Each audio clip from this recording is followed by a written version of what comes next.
everyone. Welcome to the new episode for the Filipino Australian Lawyers Association. And thank you, Epi, for joining us today from Canberra.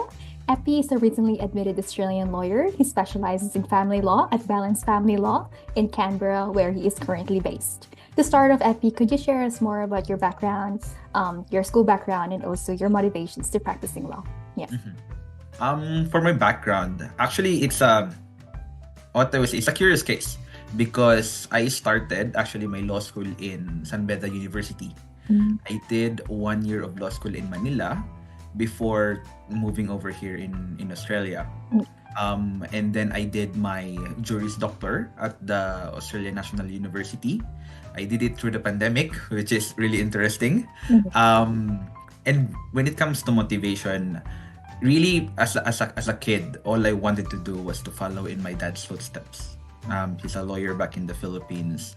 And then growing up, slowly I started to recognize, oh, I actually can do this. I actually have the skills, the personality. Probably not the skills yet. It's more on the personality to from shadowing my dad, because I would see him talking to his clients. And then later on, I was like, I think I can do this. So when I was in San Beda, that's where my dad also graduated from. I wouldn't be telling the truth if there wasn't pressure. There was pressure. And to tell you honestly, from the start, I did fail in my constitutional law course in San Beda. And but I think encountering adversity early on really primed the way. And sometimes failures have a funny way of redirecting you. When I went back home, I was crying. I told my dad, I'm sorry to disappoint you, but I failed. Gave me 3 options. Number 1, continue to study in the same law school. Number 2, to transfer in the Philippines again. But number 3 was probably a game changer. It's like transfer to Australia. To be fair, it wasn't my first time to be looking at Australian legislation back then, because during my first year, I was doing family code on one side of the table, and on another side of the table, I was studying migration pathways for my siblings who are already here in Australia. So my dad said, the only condition is if you go to Australia, you try to help your siblings gain their permanent residency. 2019, I came to Australia, started my Juris Doctor degree, and there you go. That's the start of my Australian journey. Yes. Earlier you said you are specializing now in family law. What made you choose family law in your current work right now? Yeah. So family law was a curious case, another curious case for me, because as I mentioned, in the Philippines, I was doing persons and family relations, the civil code. So we don't have divorce in the Philippines. Yeah. So actually, when I was doing my degree, I took an elective in family law just because I'm curious. Yeah, I would be curious too, because you said you studied family code in the Philippines, right? Yeah. Like aside with migration to help your siblings to come here. Yeah. So how is that?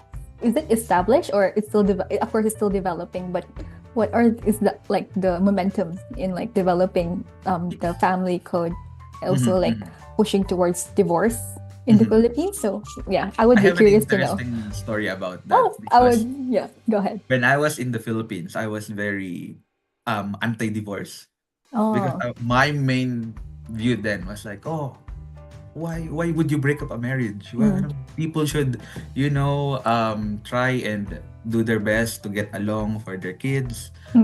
But when I came here in Australia and I was studying, there was this one passage in the book that really changed my mind about the whole divorce thing. It was, why would you protect an old shell of a marriage when the very essence of it isn't anymore there? And I was like, that's correct.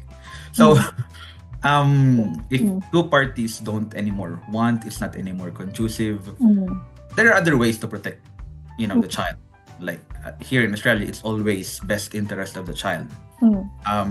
dividing property relations, parenting plans. So that changed my mind. I was like, okay, there's another way of doing this, and it's not like you don't want to do this anymore.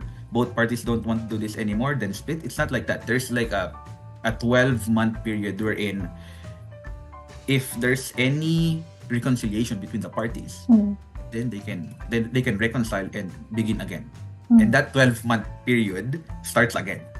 So it's not like splitting automatically. There's always a process in trying to separate the two parties. Is that why you chose to really apply in Australian context with your current work right now? Yeah. I think for me it's an interest. And the funny thing is like, family law, that's where the chismes are. That's where the chismes is, gossip. But it's like when you have an interest in this, in a specific subject matter, even if you feel tired, you just keep going because you're having fun. Yep, thank you for that. Moving forward to the cultural diversity aspect, and one thing we think that your experience would be so good about. Could you share us more about your experiences transitioning into Australian culture and also your student experiences? Are there any culture shocks that you experienced with Australian culture, in your personal experiences with your family, moving to Australia in Canberra, and your law school experiences? Yes. Yeah, I think when it comes to transition as a international student, I didn't get your usual homesickness. Really? a bit. But the thing is, all of my siblings are in Canberra. So when I moved here, I already had two siblings who are one in Sydney and one in Canberra. And when I moved here together with my sister. So that makes 4 of us out of 5 here in Australia already. So I think my adjustment curve was a bit more cushioned, smoother. Yeah. Cushioned. Yeah. But that said, I think for me it's more on the international perspectives, dealing with your professor and calling them by their first name. Yes. That's something new to me. And probably not so much of drama when it comes to asking for permission about I need leave. It's very process driven, I would say. It is, as long as if you need time off, you can request it easily. Like I'll give you a good example. So I just started in my workplace. Don't think I've been I haven't been in my current workplace for a month. Usually back in the Philippines, if you haven't even lasted for long, I don't think it's frowned upon if you will immediately ask for a leave. Okay. But in here, I asked for a leave down the in the next few months, and even if it's leave without pay, but it was easily granted. So there's a bit more I would say relaxed when it comes to work-life balance.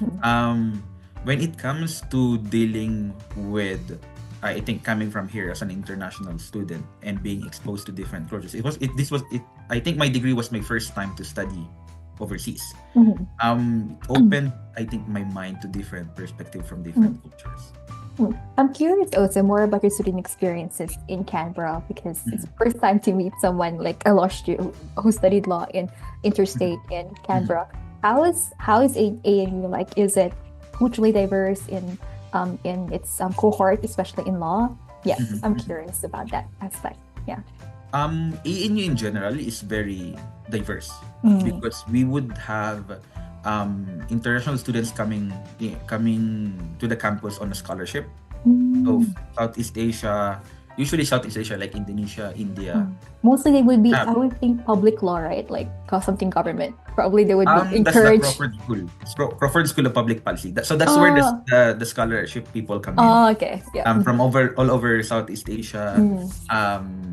And even sometimes you also get students from Europe. That's from what I heard.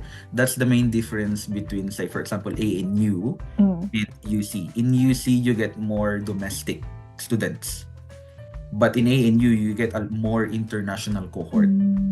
Um, and in I think 2019, the only time before COVID that I had in-person classes. It was also pretty diverse, but I think there were only two of us, Filipinos in the cohort, the whole cohort. But that said, you could really see the different perspectives, especially when you were discussing legal issues. Yes. And people will sometimes, when they say their opinions in class, they use their backgrounds as kind of Yes. like a crutch. But moving forward, could you give us advice from your experiences to any young aspiring lawyers or people from the Philippines who are thinking of studying law in Australia and choosing ANU specifically? What are your advice to them from your experiences? Yeah. There's this I don't know if it's original, but I kind of like develop it, especially when I did job interviews.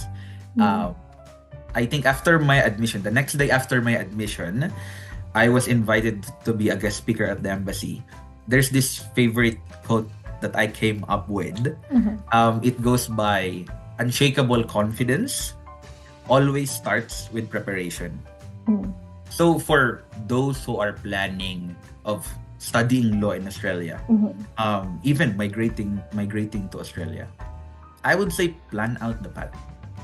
Plan out what you're going to do, because in my case, when I left the Philippines, I knew what I was going to do until I reach permanent residency. That's something, because I think for all migrants, more or less, that's the goal. Yeah. And along the way, you would usually encounter adversity. Adversity sometimes would always result to your plan not going as according to how you prepared it. So I would say, learn from it, learn from the adversity. And number two, if things are not going your way, it's normal to be frustrated. But at the same time, make a way to actually be able to move forward from it. Find ways to be able to rise to the occasion and be able to make the most out of your detour. But thank you for your advice today and sharing your journey with us. I learned so much from your inspiring story, and also those advice really resonate with me currently also. And thank you for joining us today for today's podcast. Thank you, No worries, Appy. Dayan. Thank you for also giving me this platform. No, we really love to hear stories, especially from the Filipino community, and your experience is really good. And I hope there's more Filipino lawyers that come forward. Yeah. Thank you. No worries. Thank you, Dayan. Thank you.